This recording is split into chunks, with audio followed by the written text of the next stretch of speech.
Everyone, welcome back to my channel और एक नए व्लॉग में आप सभी का बहुत बहुत स्वागत है। मैं हूं निधि। आज मैं आप लोगों के साथ में बेसिकली अपना डिनर टाइम जो है ना वो शेयर करने वाली हूँ। डिनर में क्या बनाने वाली हूँ वो, बट प्रेगनेंसी में ऐसा हो गया मेरे साथ। वैसे मैं ऐसा मेरी हैबिट में ही है कि मेरे को अगर कोई काम करना होता है ना तो जब जैसे टाइम मिलता है तब कर लेती हूँ, बट प्रेगनेंसी में स्पेशली खाना बनाने का जो काम है ना वो मेरा एक गो में नहीं होता है। दो चीज़ें होती है मेरे साथ। एक तो मुझे बहुत सारी चीज़ें बनाने का मन करता है कि मैं ये बना दूँ। मेरे मन में पता नहीं कोई गिल्ट सा रहता है कि मतलब मेरी तबीयत ठीक नहीं तो ऐसा हो कि मेरी फैमिली मतलब मेरे हस्बैंड या मेरा बेबी जो है वो उसको अच्छे से खाना नहीं दूँ। तो इस चीज़ का मेरे दिमाग में ना, गिल्ट तो नहीं कहूँगी बट दिमाग में एक ऐसा चलता रहता है कि मेरे को अच्छा करना है। मुझे लगता है अच्छी चीज़ ही है ये। और तो मैं कुछ ना कुछ ऐसे बनाने की कोशिश कर, मैं ऐसे काम चलाऊ खाना बनाने की कोशिश नहीं करती हूँ अनटिल अनलेस कि मेरी बहुत ज़्यादा तबीयत ख़राब हो या ऐसा कुछ है कि मैं नहीं कर सकती हूँ। तो मैं आज भी डिनर में बनाने वाली हूँ पराठा, स्टफ़ पराठा बनाऊँगी, चटनी बनाऊँगी और गाजर का हलवा। गाजर लिया हुआ है तो वो पूरा विंटर स्पेशल डिनर में बनाने वाली हूँ क्योंकि ये सारी चीज़ें अभी सीजनल है तो उनका न्यूट्रिशन वैल्यू बहुत हाई रहेगा, तो मेरे लिए भी काफ़ी अच्छा रहेगा। लेकिन मैं एक गो में नहीं बनाने वाली कि बस एक बार स्टार्ट किया और सब बना लिया। तो अभी मैं सुबह मतलब एक बार सुबह मैंने हलवा चढ़ा दिया, तो वो क्योंकि हलवा जो बनने में काफ़ी टाइम लगेगा और आज मैं दूसरे मेथड से कढ़ाई में बनाने वाली हूँ तो उसमें टाइम लगेगा, तो मैं उसको टुकड़ों में बनाऊंगी। मैं ऐसा ही करती हूँ, जिस चीज़ में ज़्यादा टाइम लगता है ना उसको सुबह ही शुरू कर दिया, फिर धीरे धीरे ऑन ऑफ करके चलता रहता है क्योंकि मैं एक इतनी देर तक कंटिन्यू खड़ी रह नहीं सकती हूँ, वो भी मेरे साथ रिस्ट्रिक्शन है। तो मैं टुकड़ों में थोड़ी देर बनाया, फिर बंद कर दिया, फिर थोड़ी देर आई किचन में कुछ काम कर रही हूँ तो साइड में बनाती रहेंगी, फिर बंद कर दूंगी, ऐसे करके ही बनाती हूँ। तो सुबह ही बना लूँगी गाजर का हलवा, चटनी, ये काम सुबह हो जाएगा। आटा वाटा सारी प्रिपरेशन मतलब दिन भर कर लूँगी और फिर रात में सिर्फ गर्मा गर्म पराठे रहेंगे और सारी चीज़ें जो हैं वो इस तरीके से सर्व करूँगी। तो ऐसे ही मैं करती हूँ। और जो भी लोग प्रेग्नेंट हैं जिनको मॉर्निंग सिकनेस का प्रॉब्लम या फिर उनको किसी तरीके का प्रेगनेंसी में रिस्ट्रिक्शन है कि खड़े नहीं होना है, झुकना नहीं है, ये नहीं है, वो नहीं है, और आप खुद ही सब चीज़ें मैनेज कर रहे हो, तो ये आइडिया काफ़ी अच्छा रहता है कि एक बार में सारी चीज़ें करने की बजाय टुकड़ों में कर लो। और ज़रूरी नहीं कि सेम डे ही करो, अगर आपको लग रहा है तो आप एक दिन पहले बना लो कुछ चीज़ें जो बनाई जा सकती हैं और अगले दिन आधी चीज़ें बना लो, ऐसा भी कर सकते हो। अल्टीमेटली जब आप खाने बैठो तो आपके पास चीज़ें बहुत अच्छी हों और आपने उनको कैसे भी बनाया, इट डजेंट मैटर, अपने कंफर्ट के हिसाब से बनाओ। और बनाना बहुत ज़रूरी है। मेरे साथ क्या होता है, मैं इतनी सारी चीज़ें बनाती रहती हूँ बट मेरे खाते टाइम ना मन एकदम वैसा हो जाता है कि अरे यार अब नहीं खाना। बट मेरे को लगता है कि अगर मैं बना लेती हूँ ना तो थोड़ा ही सही, बाद में ही सही, बट मैं उसको खा भी लेती हूँ। तो भले इतना एंजॉय करके नहीं खाऊं, जैसा मन है उसके हिसाब से खाऊं, बट हो जाता है। तो बनाते भी रहो और मन भी लगता है, अच्छा भी लगता है कि कम से कम ये लोग तो अच्छे से खा रहे हैं और फिर ये लोग अच्छे से खाते हैं तो उनका भी मन अच्छा रहता है। तो मतलब ये है कि बनाते रहना चाहिए, मन नहीं कर रहा है तो टालना नहीं चाहिए। सीजनल चीज़ें हैं, फिर सीज़न चला जाएगा तो ये सब चीज़ें नहीं मिलेंगी। एनीवेज चलिए आज का व्लॉग स्टार्ट करते हैं। बहुत अच्छी टीचिंग भी शेयर करूंगी, प्रेगनेंसी रिलेटेड एक टॉपिक पे भी हम बात करेंगे। So without further ado let's get started.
क्या चाहिए?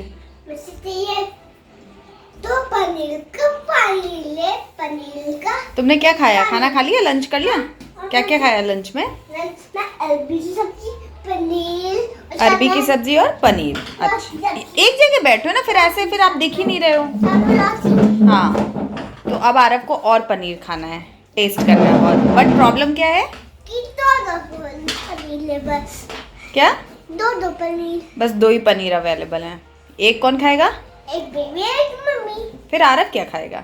आराम उसको पानी खाएगा पानी पिएगा तो बहुत आरव उसका पानी, पनीर का इसने क्या बोला मुझे कि मुझे थोड़ा सा और पनीर दो। मैंने इसे बोला कि पनीर तो 2 ही पीस हैं, तो फिर इसने बोला कोई बात नहीं, मुझे उसका पानी खिला दो। पानी नहीं बोलते उसको, ग्रेवी बोलते हैं। ग्रेवी उसको पानी दे वो ग्रेवी होता है, हाँ। कैसी बनी थी सब्जी? कौन सी ज़्यादा अच्छी बनी थी ये बताओ, पनीर की या फिर अरबी की? किसकी, कौन सी ज़्यादा अच्छी लगी? बता नहीं पाएगा ये, धर्म संकट है इसका। चलो बाय। सो ये है मेरा लंच, और मैं आज लंच में ले रही हूँ पनीर और मटर वाली सब्ज़ी जो रात में बनाई थी वो, रोटी, और आज बहुत महीनों बाद मैं प्याज का सैलेड जो है वो खाने वाली हूँ। लेट्स सी कि मेरे को पसंद आता है कि नहीं। बहुत दिनों से, मतलब मेरे को ये अभी प्रेगनेंसी स्टार्ट हुई है तो मुझे बिल्कुल पसंद नहीं आता प्याज, जबकि पहले ऐसा होता था कि मैं बिना ऐसी कोई सब्ज़ी होती थी और बाहर अगर मैं गई हूँ तो फिर मेरे को कच्चा प्याज एज अ सैलेड ज़रूर चाहिए होता था। बट आजकल अरे नहीं, ऐसे गंदी बात होती है बेटा ये। पानी जाओ किचन में पियो जाकर। और ये वाला तो चलो मैं आपसे बाद में बात करती हूँ, ये बहुत डिस्टर्ब करता है।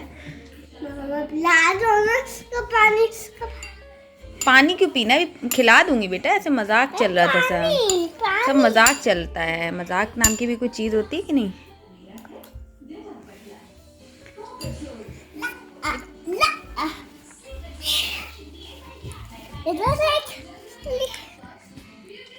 काटी दे दो, आ करो, रुक जाओ, ये लो आगे आओ ना।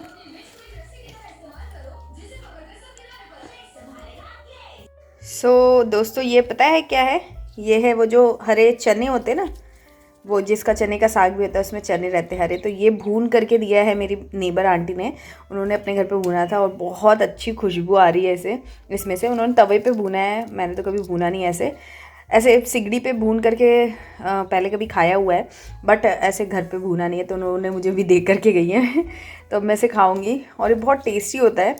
बहुत दिनों बाद, मतलब बहुत सालों बाद मैं इवन खाने वाली हूँ। तो चलो इसको एंजॉय करते हो, और आप लोग बताना कि आप लोग भी ऐसे खाते हो, हरे मटर खाते हो नहीं खाते हो, कैसा है इसके बारे में मुझे ज़रूर बताना कमेंट करके। तो आज की टीचिंग कहती है कि जब आप अपनी लाइफ में लॉ ऑफ अट्रैक्शन अप्लाई करने की कोशिश करते हो, यानी कि जानबूझकर हर चीज़ में अच्छा देखना, अच्छा सोचना और लाइफ के प्रति एक पॉजिटिव एटीट्यूड रखना शुरू कर देते हो, तो इतना आसान नहीं होता है। जब शुरू में आप इस चीज़ को फॉलो करते हो तो अप्स एंड डाउन्स आते हैं। कभी कभी आप बहुत हाई फ्रीक्वेंसी पे अच्छा सोच रहे होते हो, बट कभी कभी आपको ऐसा लगता है कि सब कुछ बहुत बेकार है और इन सब चीज़ों का कोई महत्व नहीं है, और आप सडनली बहुत लो फ्रीक्वेंसी यानी कि नेगेटिविटी की तरफ बढ़ने लग जाते हो। तो बिल्कुल भी घबराने की ज़रूरत नहीं है, और ऐसा सोचने की ज़रूरत नहीं है कि ये तो काम नहीं करता है और ये हमारे बस की नहीं है। ऐसा सोचने की ज़रूरत नहीं है। थोड़ा सा टाइम दीजिए अपने आप को। नेगेटिविटी आती है तो उसके साथ भी पेशेंस रखिए, और फिर वापस से स्विच करिए पॉजिटिविटी की तरफ धीरे धीरे। और एक बार जब आपकी ये प्रैक्टिस बन जाएगी ना, जब आप अपने दिमाग और दिल में एकदम बैठा लोगे कि हाँ, लॉ ऑफ अट्रैक्शन नाम की एक चीज़ होती है जो वाकई में आपके लिए काम करती है, और आप अच्छा सोचते हो तो अच्छा अट्रैक्ट करते हो। आप जिस फ्रीक्वेंसी पे सोचते हो आप उस तरीके के इंसिडेंट अपनी लाइफ में अट्रैक्ट करते हो, तो आप यकीन मानिए कि बहुत ही आसान होगा आपके लिए जीवन को आगे लीड करना। और ऐसा नहीं होगा कि आपकी लाइफ के सारे इमोशंस ख़त्म हो जाएंगे और सिर्फ आप खुश और रहेंगे और पॉजिटिव सोचेंगे, ऐसा बिल्कुल नहीं होगा।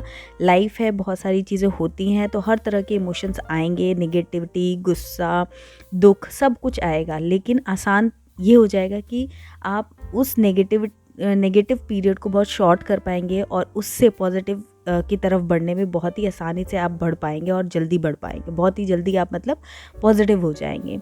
तो ये चीज़ें जो है ना वो प्रैक्टिस से आती है।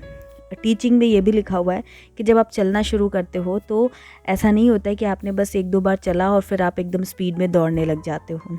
चलना शुरू करते हो तब भी गिरते हो, उठते हो, गिरते हो, उठते हो, और ये करते करते एक बार आपकी प्रैक्टिस हो जाती है तो आपके पैरों में चोट भी लगी हो तो भी आप बड़ी आसानी से चल लेते हो।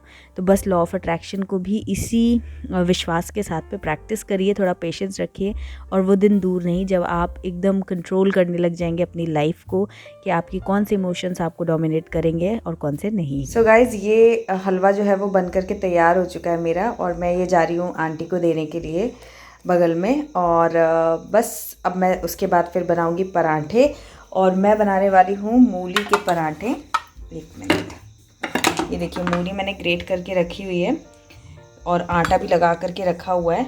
तो बस इसके अंदर थोड़ा सा धनिया पत्ती वगैरह डाल करके, नमक मिर्ची अजवाइन वगैरह डाल करके और मैं स्टफ़ मूली के पराठे बनाने वाली हूँ।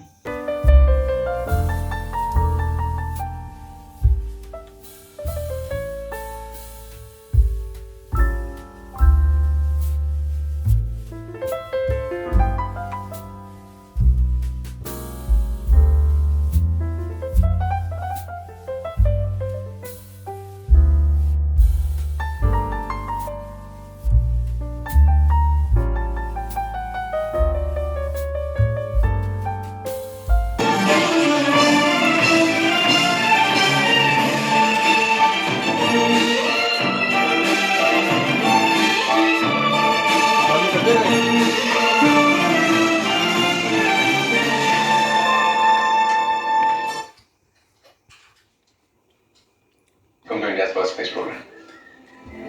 Thank you, sir. Thank you so much.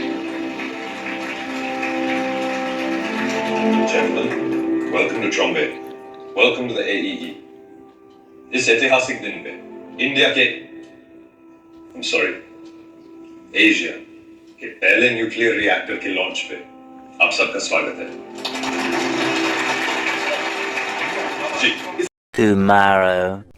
Hello everyone. So अभी मैं शूट कर रही हूँ। काफ़ी देर से मैं मतलब पिछले 1-1.5 घंटे से वेट कर रही थी कि मैं शूट करूँ, बट लाइट ही नहीं है हमारे घर में आज। और अभी गई है, मतलब 2 घंटे जैसे मेरा शूट करने का टाइम होने वाला था, बस उसके थोड़ी देर पहले ही गई थी।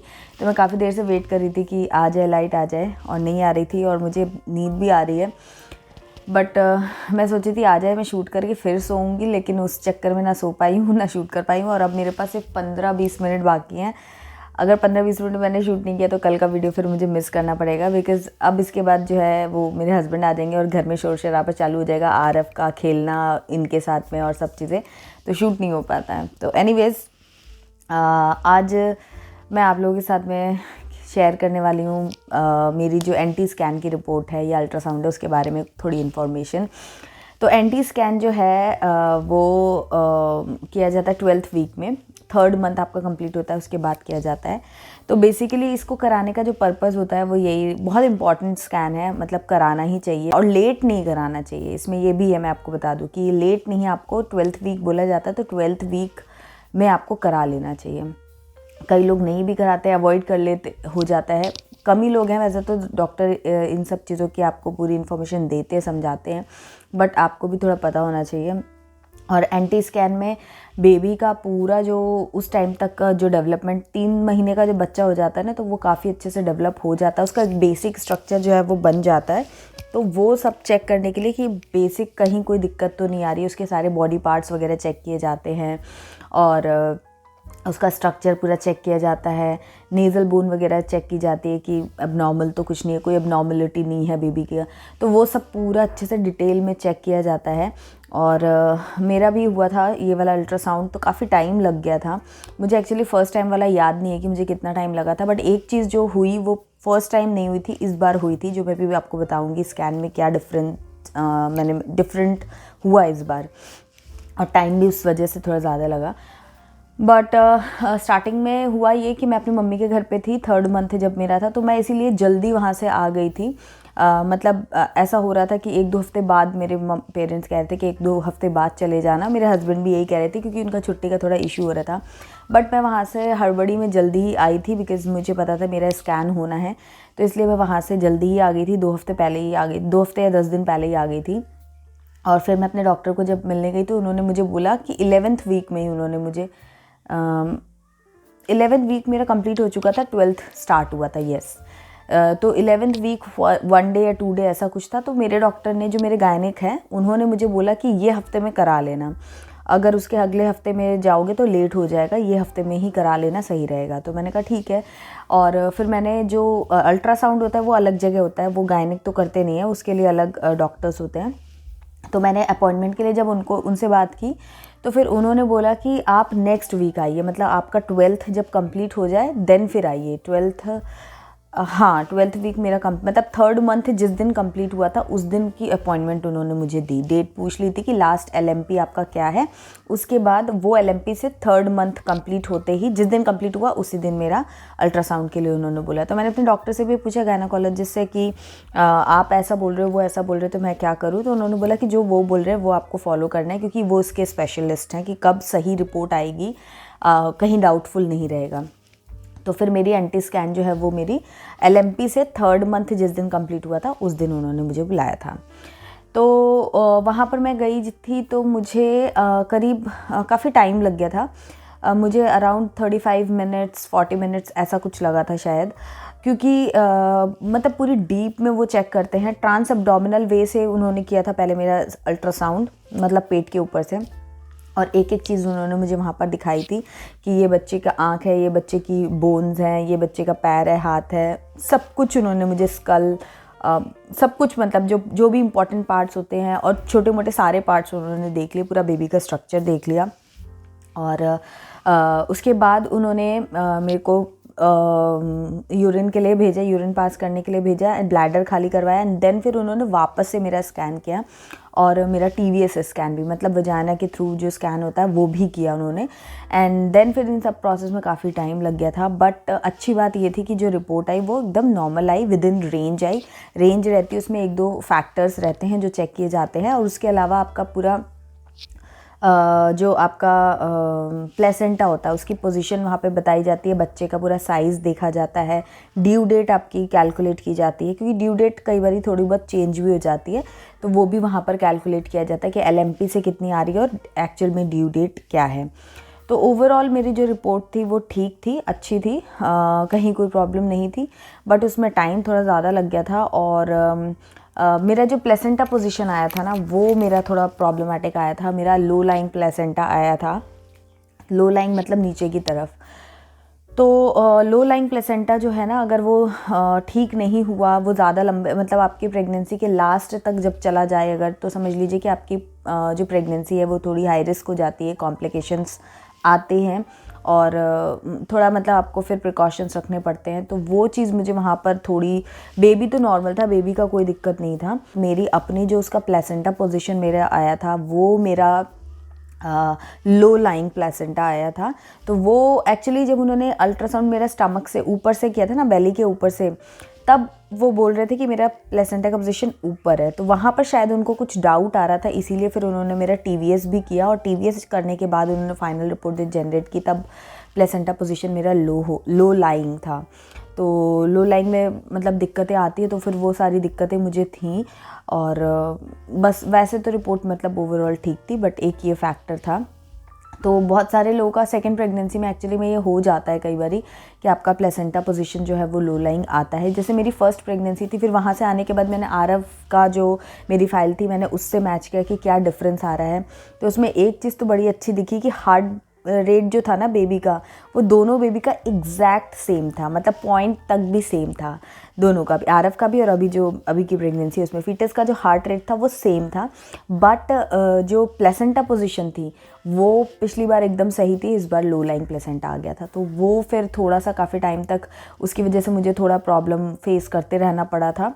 बट यस यही है। तो यहाँ पर मैं आपको यही बोलूँगी कि आप भी अपना जो ये स्कैन्स होते हैं इनको आगे पीछे मत कीजिए, जो डेट बताई जाए उस डेट पर ही कीजिए, कि एक हफ्ते की बहुत इंपॉर्टेंस होती है यहाँ पर। और ये 3rd मंथ तक का जो ये इस टाइप का जो टेस्ट होता है वो आपके 3 स्कैन्स होते हैं शायद, तो आपका हर ट्राइमेस्टर के बाद एक स्कैन होता रहता है। तो उससे क्या है कि बेबी की अपडेट स्ट्रक्चर वगैरह सब चीज़ें कैलकुलेट होती रहती हैं, तो कोई प्रॉब्लम होती है तो वो टाइमली पता चल जाती है। तो इसीलिए सारे स्कैन्स या जो भी चीज़ें करी जाएँ उनका मतलब स्पेशल ध्यान रखें, कैजुअल बिल्कुल भी मत होइए। ये चीज़ें ऐसी हैं कि कैजुअल आपको नहीं होना चाहिए। तो यही है। अब आगे मैं आपको बताऊंगी कि कैसे मैंने डील किया लो लाइंग प्लेसेंटा के साथ में, क्या चीज़ें आपको फॉलो करनी चाहिए। आप लोग भी मुझे बताना कि अगर आपका एंटी स्कैन हो गया है या आपका अपॉइंटमेंट आपने ले रखा है, तो मुझे बताना कि आप का क्या रिपोर्ट रहा और आप आपका कैसा रहा, वो सब चीज़ें भी मुझे ज़रूर बताना। सो आज का वीडियो अगर पसंद आया तो लाइक, कमेंट और शेयर कीजिएगा, और मेरा दूसरा चैनल है उसको भी सब्सक्राइब कर लीजिएगा, क्योंकि वहाँ पर भी मैं pregnancy related informative content share करती हूँ, और यहाँ पर मैं व्लॉग शेयर करती हूँ, तो इसमें तो बहुत सारी चीज़ें आपको एक वीडियो में ही देखने को मिलती हैं। तो आप दोनों चैनल सब्सक्राइब करके बेल आइकन प्रेस कीजिए और ऑल नोटिफिकेशन सेलेक्ट कीजिए। इंस्टाग्राम पर मुझे फॉलो करना बिल्कुल मत भूलिएगा, और मैं मिलती हूँ आपसे नेक्स्ट वीडियो में। तब तक के लिए bye bye and take care.